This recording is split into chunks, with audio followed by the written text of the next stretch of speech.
علاش حنا عاطفيين؟ علاش كنستعملوا العاطفة؟ من بعد اللائحة اللي قدمها محمد وهبي، بزاف نتاع الصحفيين بداو كيسولوا على زياش وعلى النصيري. شنو هو الدور اللي غيقدموا وشنو هي الإضافة اللي غيقدمها زياش والنصيري في ظل المستوى اللي كيقدموا حاليا؟ واش ما من حقناش أننا نشوفوا وجوه جديدة اللي تقدر تقدم الإضافة وتكون تبصم على مستويات عالية؟ ما فهمتش أنا هاد العاطفة هادي اللي كنستخدموها وكتخرجنا في حيط وما كنتعلموش من الدرس، كنوليو نعاودو نستخدموها، كنحاولوا دائما أننا نضغطوا على الناخب الوطني باش يجيب الوجوه اللي احنا بغينا. الصطاف نتاع الناخب الوطني والناخب الوطني ما كيجيبوش اللعابة لسواد عيونهم، راه كتكون خدمة مورا هاد الشيء هذا. كاين اللي ما متبعش كاع الأندية، ما متبعش اللاعبين واش كيلعبوا واش ما كيلعبوش، واش راجعين من إصابة، واش كيمروا من شي مرحلة صعبة مع النوادي نتاعهم. كيجي كيبان له شي اسم كيقول علاش ما جاش، علاش ما تمتش المنادات عليه. هاد الشيء صراحة عنده تأثير سلبي على المنتخب الوطني المغربي اللي حنايا كنبغيوه. هاد الشيء صراحة كيضر المنتخب المغربي وكيضر القرارات المتخذة واللي غيتم اتخاذها في المستقبل.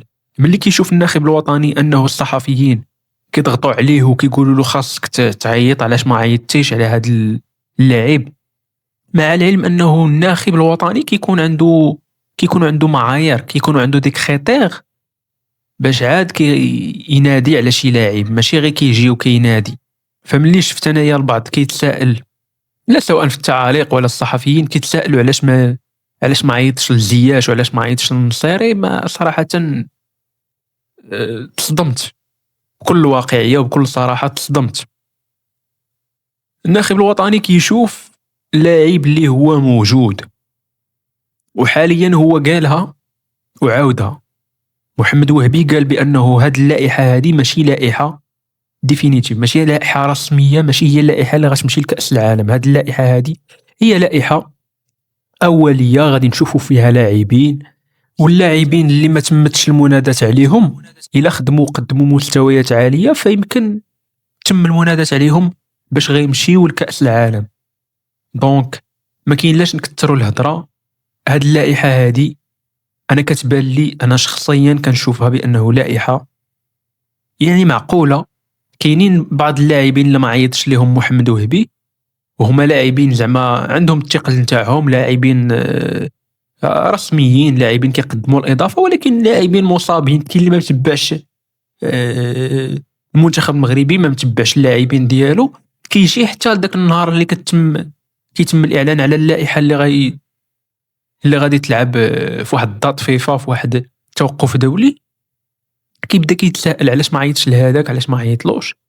هو بالنسبه للتساؤلات مشروعه، غير هو ما يكونش واحد الضغط، ماشي علاش ما عيطتيش. زياش حاليا كيلعب مباريات ولكن ما راش في الفورما اللي غيقدم بها واحد الاضافه للمنتخب المغربي. النصيري كذلك، النصيري يقدر يكون يمشي معنا لكأس العالم، يقدر ما يمشيش، ولكن حنا بغينا نجربوا لاعبين اخرين، نجربوا الزابيري، نجربوا لاعب اخر. معما تا هو كان ممكن انه غادي يجي، ولكن معما راه كان مصاب. نايف اكرد كما عارفين بانه راه مصاب.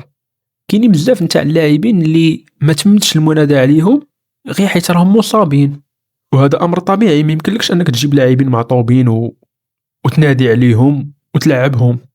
انا حاليا كنشوف باننا خاصنا نكونوا كاملين وراء الناخب الوطني والطاقم ديالو، خاصنا ندعموهم، ما يكونش واحد تشويش على القرارات ديالهم وعلى الاختيارات ديالهم، نخليوهم يخدموا. السيد فوزي القجع داك النهار قال لنا بانه محمد وهبي واحد الانسان اللي كيخدم وما كيهضرش بزاف، يعني الخدمه ديالو هي اللي كتهضر عليه.